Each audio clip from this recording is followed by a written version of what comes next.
My guest today is Stephanie Coradin. She's a Florida-based executive coach with Dembo, Inc., who has an extensive background in hospitality and holds both an MBA and Masters in Mental Health Counselling. As we shift focus to coming out of the pandemic stronger than ever, emotional leadership and cultivating a great internal culture must be a leading topic of discussion. Organizations that not only help people get back into the hospitality workforce, but those that help people grow their careers and become better versions of themselves will be the bigger winners going forward. Stephanie shares fantastic insight on the psychology of leadership, what's been missing in many organizations' training and execution plans, and what you can do today to start making a difference with your team and your own engagement in your work. This is a great discussion, and I hope you find something in it that makes you look at your own management and leadership style in a different way. So let's get to it. This is episode 42 of the Proven Principles podcast, Stephanie Coradin on emotional leadership. Enjoy. Stephanie, thanks for being on the show. It's so great to have you. Thank you so much for having me. Yeah, I'm happy to be here. Yeah, great. So Stephanie, I think we're going to talk about something that gets a lot of lip service in good times and a little bit in bad times. But I think everything that the hospitality industry has been going through lately, this is a subject, this emotional leadership is something that I think deserves a lot more attention, not only in the discussion space, but just in practice in a lot of organizations. So I'm really excited about today's episode. Definitely. We've been going through a lot, and it's definitely important for emotional leadership to be spoken about. For sure. So before we dive in too deep, because I think we could go down a lot of different rabbit holes here. Right. Can you just give everybody a kind of your origin story? What's your background? How did you get to be where you are today? Sure. So background is I'm a mental health counselor with a master's degree in business administration. I have 18 years of hospitality industry experience. I started my career way back when as a server. So I've been around. I've been the last, I want to say 7 years, I've focused on corporate training in hotels and restaurants. I've also done lots of operations and project management work in that same role. And it's interesting to kind of marry the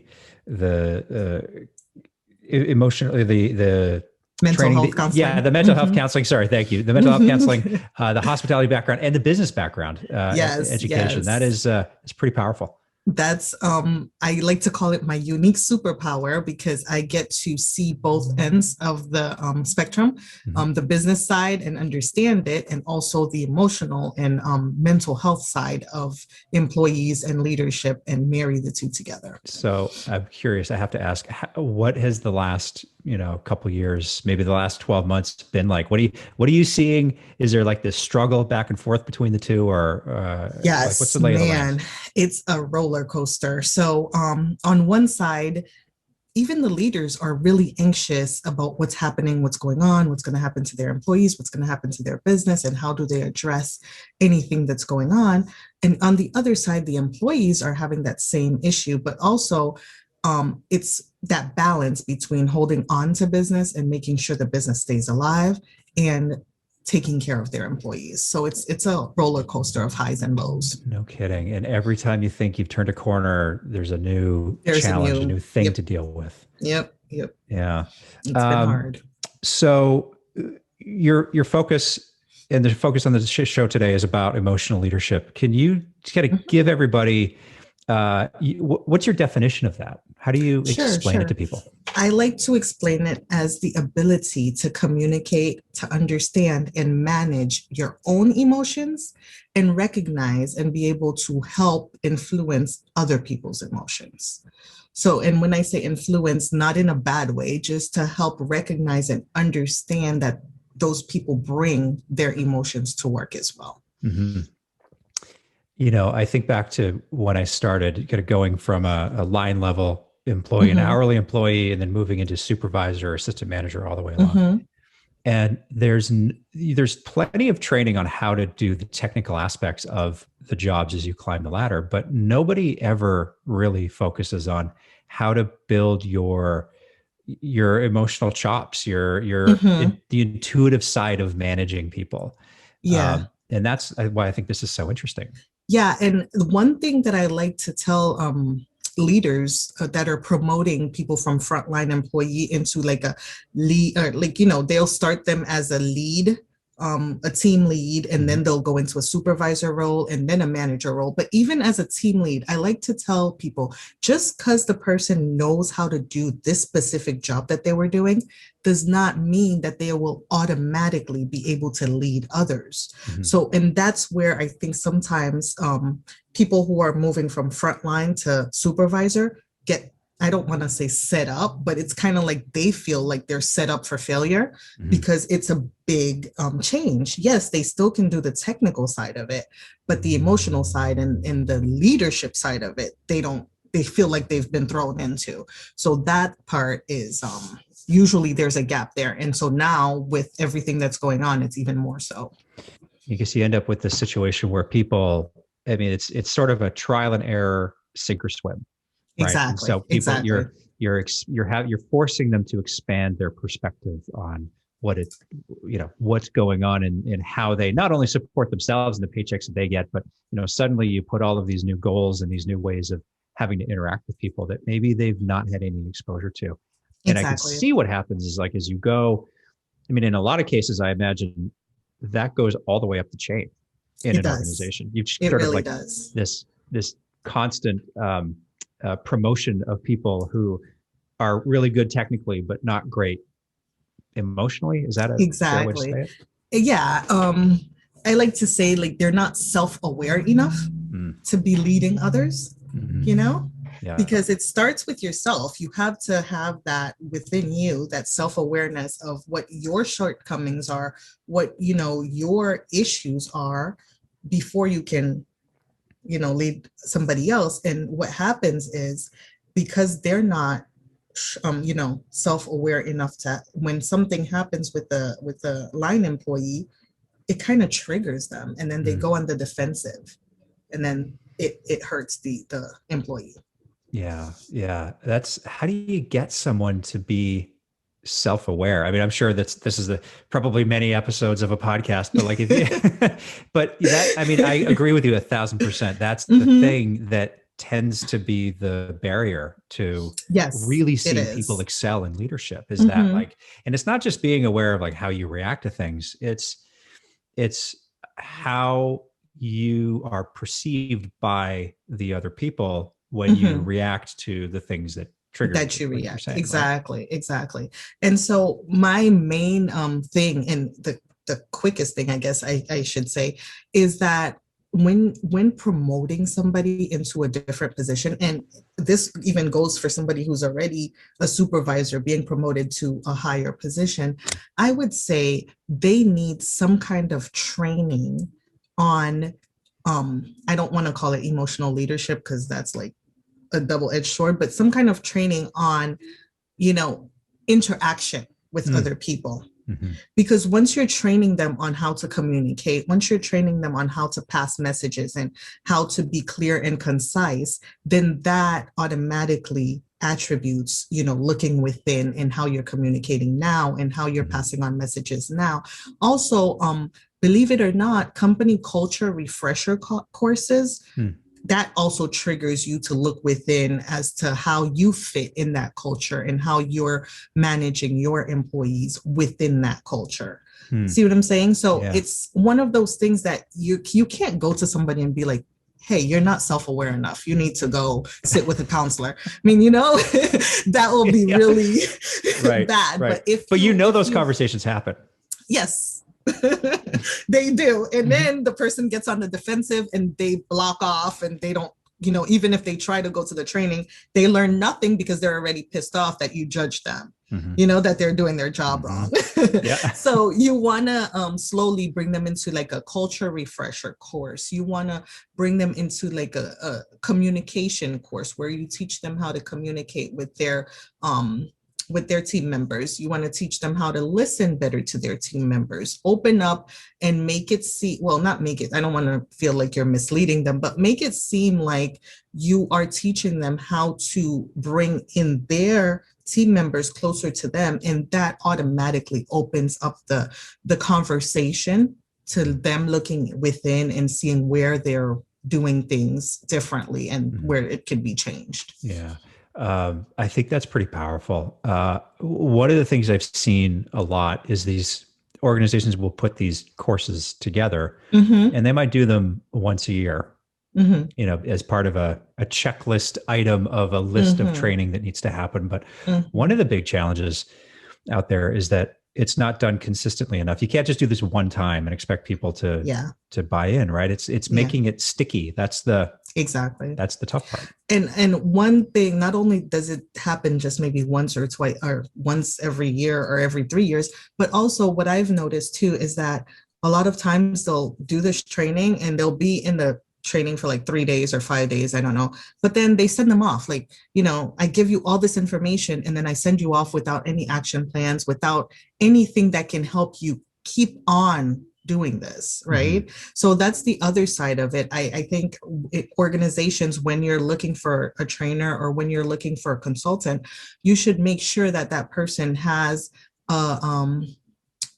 a strategy or ongoing action plan to give to the team members so they know what's the next step after this training. So I think that helps a lot too. Yeah. I'm sure because I know because I've experienced this, myself, that when you try to put training like this together, you try to sort of get a group of people into a room to talk about something that could be pretty vulnerable, sort of exposes people's insecurities a little bit. That you're always going to hear excuses as to why this won't work.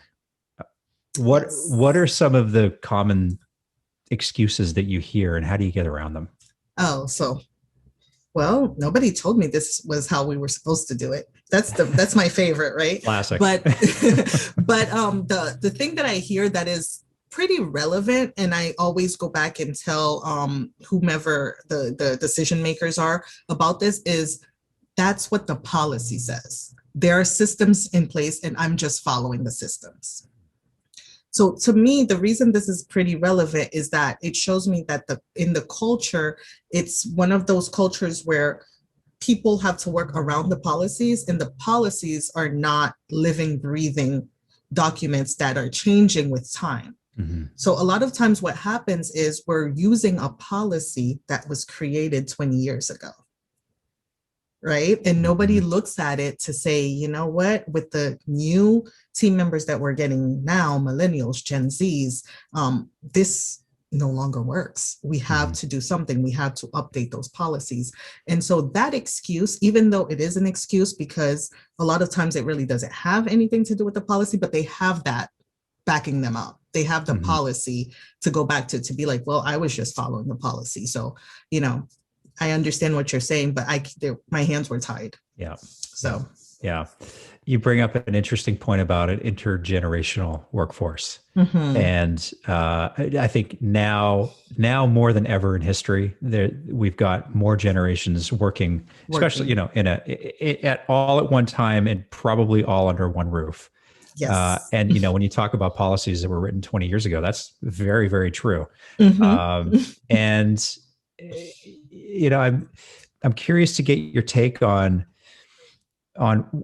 what's a good way for, man, I feel like I'm wading into deep waters here, but what's a good way for an organization that may have many generations working under one roof who, through experience and age and different life stories, all have a different view of the world, a different way of approaching things. Some are easier to turn than others and work with than others. How would an organization, if you're sitting back and you're VP of Human Resources, and you're like, man, we gotta figure this out.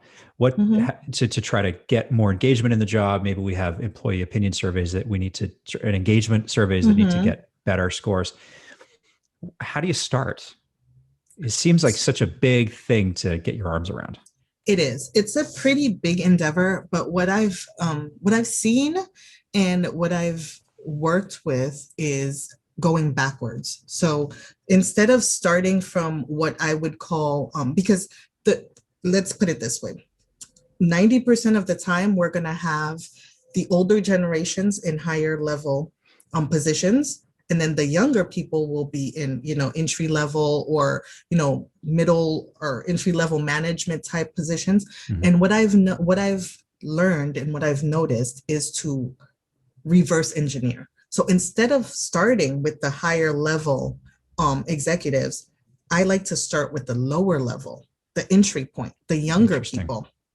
The only reason we do this is because a lot of times we already know what the older people's griefs are, what they their policies, how they think, their views, because we've been working with them for so long, right? Mhm. We have more experience working with those types of people. So now we're still learning how to work with Gen Zs and how to work with millennials. And they're so much different. Their views on the world is so much different. The way they approach things is so much different. So I like to start there and then reverse engineer to the top, where we can bring their grievances to the higher positions and see how we can work it there. Mm-hmm. So it's kind of like we're taking, the grievances from the kids and bringing it to the parents type of thing. I like that though. Yeah. And then trying to find that happy median, which is very hard, don't get me wrong, even though it may sound easy, it's very hard. But to find that happy median somewhere there in the middle between leadership and entry level is the sweet spot. Mm-hmm. And then you almost create this this effect of change from a larger group at the bottom. Yeah. There's usually more people at the bottom in multiple positions, exactly, right? Exactly. That influence. And it's like a compromising type thing. I like to call it the marriage of the two, of the few generations, right? Because if you meet in the middle, there's more compromise that could be made at that point. For sure. Obviously, we can't please everybody, but we try. You try. If you can get 50 plus 1, I think that's you're winning, right? I imagine you find in your training that you get to a point where people are uncomfortable with not, I don't want to say not a traditional leadership style, but kind of the textbook command and control, do what I say because I'm in the job, not opening up to your team, not being vulnerable, not willing to change your mind when you get new information, all of the things that we know are out there. How do you help people overcome some of the maybe fears and anxieties that come up with them personally when you're kind of telling them, you've been leading your people this way for so long, but you really need to change how you do things for these reasons X, Y, and Z?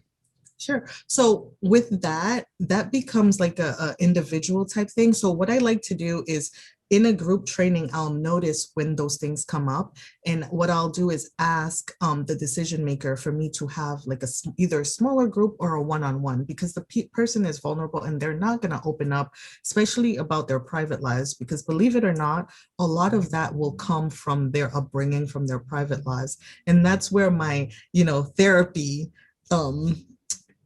kicks come in, because I can help them open up further and understand what's going on and why they're so stuck in that specific issue.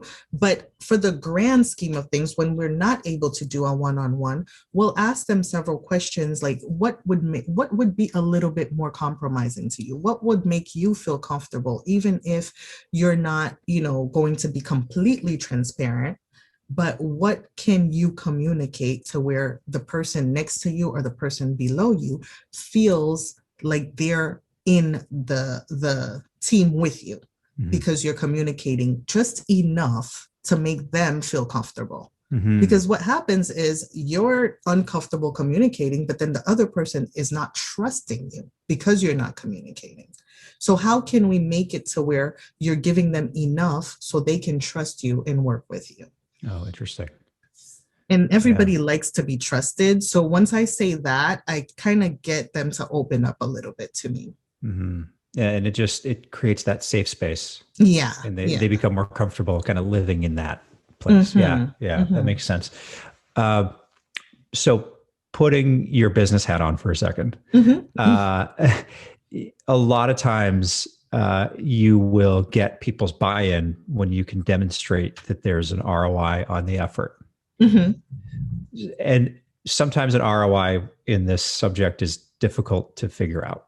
You kind of, that it's the right thing to do, but if you're going to spend thousands of dollars on training, Mm-hmm. in tens of thousands in some cases, and you're bringing all these people like yourself in Mm-hmm. from outside providers, and then you try to keep it ongoing through the organization. Um, what would be a good ROI discussion on this, aside from it just being it's the right thing to do? Oh, yeah, definitely. So when especially your frontline employees, because frontline employees are the ones that get paid the least, they come, they do what they got to do, and they leave. They have no attachment to the position. They have no attachment to the job, especially if their supervisor is not self-aware, like we were saying. It says, especially if they don't feel comfortable or trusting in that supervisor. So my conversation on ROI is always that even if the person is making minimum wage, if they feel comfortable, if they have that certain trust and they feel like you appreciate what they're doing as a supervisor, as a manager, they take ownership in their position. Mm. Once they take ownership in their position, then they will do 110, 200% of what you're asking them for. And that alone will raise, like front desk. Mm-hmm. If you have a front desk employee that is giving 200%, your customers are going to come back because Mm-hmm. that customer service is going to go through the roof. Yep, Your that's exactly right. housekeepers, if they're giving 200% and they're cleaning that room, especially now with COVID, and you feel safe, the client feels safe, the guests feel safe when they come in, Mm-hmm. guess what's going to happen? They're going to keep coming back. Mm-hmm. So when you have happy employees, you get happy customers. Mm-hmm. Yep. I mean, it's no more complicated than that. So, I mean, we've been through a lot. We alluded to it earlier in the last year. I mean, everybody has hospitality. Everybody's heard me talk about this, forever. I sound like a broken record, but there's been a lot of, this is what I kind of foresee maybe happening in the near future, where a lot of people have been laid off, and hotel businesses are going to try to figure out, at what's the right level to start bringing people back. And it's going to be tough operationally with peaks and valleys of occupancy. That's a whole other discussion. But going the last probably 10 years, we've heard a lot about hotels and hotel companies wanting to be the employer of choice, best employer in their city, winning these whatever awards that kind of come out across the board about top 50 employers and whatnot. But you kind of contrast that with what's been going on the last 12 months. And I can't help but think that sites like Glassdoor also have to be put into the mix here. And if anybody doesn't know what Glassdoor is, it's basically an employee review site of employers. So long-winded way of getting to the point here, where hotels are going to, I think, start to struggle to find people to work as business ramps up again. And things like internal culture, Glassdoor reviews, seeing what other people say about an organization, the sense that you get when you just go interview at a company, right? And you go in and everybody thinks that you're going in to try to get the job, but they're also trying to convince you to work for them. Yeah. And so you got to feel good about the interview when you're there. And you got all this playing up in the ether, right? There's not, I guess there's not so much a question here as like, what's your take on the state of this place that we're in hospitality, where business hasn't come back yet? Companies should have put effort into what we're talking about already. Many probably didn't. So they're behind the 8 ball. What's a good action plan for them right now to be like, oh man, we're behind the 8 ball. We got to get our act together. Sure. So again, like we were talking about before, company culture in a lot of places is way behind. They're not moving with the times. And I think now in, this whole 50% occupancy times is a really good time to look at your culture, look at what you're doing and how you can improve it. And we've been hearing a lot thrown around about diversity and inclusion and all of that good stuff. But also we want to make sure that we're not just doing the things just to check off boxes, that we really mean them. Because like you were just saying, when somebody walks into the doors, they can feel what's really going on in the environment, right? So we want to make sure that we're doing things that are going to make people feel welcome. People feel comfortable working there, want to be there. And again, even at a minimum wage salary, want to own their position. So I think one of the places to start is to look at company culture, look at what the employees that you do have now are saying and how they're performing, and start from there. Start from within, with the people that you already have. Because once those employees are getting happier and giving you that feedback, you can change, you can pivot at any moment and make those changes so that when you're starting to hire in new people or bringing back the ones that you laid off, they're coming into an environment that is more hospitable, for lack of a better word, but something that they really want to be, and somewhere that they really want to work in, and somewhere that they really want to invest their time. And even if in the future there is a layoff or something like that, they want to come back to you, because a lot of people were actually happy to be laid off and go sit home and collect unemployment, not because they're lazy, but because they were so anxious and frustrated with their positions, and that's a bad look. So you want to make sure that people want to be at work. So yeah, that's true. I mean, and all of that comes back to leadership. Yeah, to leadership, to your culture, to how you're addressing. And a lot of it, I want to say, comes to communication. I think we have this culture now where it happens in, the executive suite, and people hear little whispers about it, but nobody comes out and tell the masses, so to speak, what's really going on until it actually happens. And I think that creates an environment of zero trust in their leaders. Right. So that's a place where, people could start transparency. You tell everybody one time and expect it to stick, and expect it right? to stick. And so 6 months later, you're sitting in a boardroom again, and somebody asks, how's all this going? And and it's not going. It's not going. Yep. Because everybody forgot. Nobody bought it. Yeah. Oh, I feel like we could talk about this all day. All day. Yeah.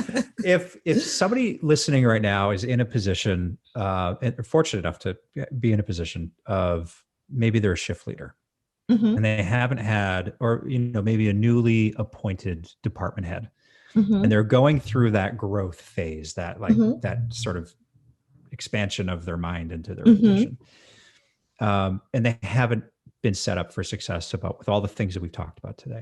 What's something that they could do themselves? Just maybe one thing that they would learn from this podcast, irrespective of what their manager can do. Yeah. Just help them get better at this. I'd say be curious. Talk to your employees. Ask them questions. Be straightforward and don't be on the defensive. That's the important part. Get rid of that need to be right. Yeah. Get rid of that need to be right. Ask them and make it clear that, you're curious, you're asking. You might not be able to change things from one day to the next, because that's another thing with especially frontline employees. Once you ask them a question, they think you're going to change it right away. So make it clear, be transparent that you may not be able to change it right then and there, but be very curious, open up and ask questions, and get to know your employees, and things fall into place. Yeah. Just by you getting to know them, you create that trust factor with them. Huge. I completely agree with you. That was probably the number one thing that changed the game for me. Yeah. In those positions, was just being a real person. Exactly. In a nutshell, that's what it is. Being human. Being human. Yeah. Stephanie, I imagine that, people listening may have some questions about other things that we talked about, or maybe things that we didn't get to today on the show, or just want to learn more about you. What's a good place for them to go to get a hold of you and see what you're up to? Sure. So I have these coffee chats that I do. And if you go to stephaniecoradin.com, so that's my first name, last name.com, you can schedule a coffee chat with me. I am also on LinkedIn under Stephanie Coradin. And you can email me as well. And that's stephanie.coradin@demboinc.com. Love it. I'll link to everything in the show notes. So you Thank can you. just scroll down and click away. It's going to be great. Thank Stephanie, you. this is a great conversation. Thank you so much for being on the show. Thank you so much for having me, Adam. This was my episode with Stephanie Coradin. You can find her on LinkedIn or book a coffee chat with her at stephaniecoradin.com. I'll link to both in the show notes. You can see the full interview on YouTube. Just search the Proven Principles Podcast. And if you want to learn more about the show, just head over to our website, theprovenprinciplespodcast.com. Finally, if you need help with a new business strategy or just someone to talk to about a tough problem in your hotel or restaurant, please don't hesitate to reach out. You can book a free call with me by going to knowinghospitality.com/contact. Thanks again for listening. Until next time. For past episodes, show notes, or if you've got a story that might make a great episode, head on over to theprovenprinciplespodcast.com. We'd love to hear from you. You can subscribe to the show wherever you get your podcasts, even on YouTube. And if you haven't already, don't forget to leave us a rating and a review. Thanks for listening to the Proven Principles Podcast.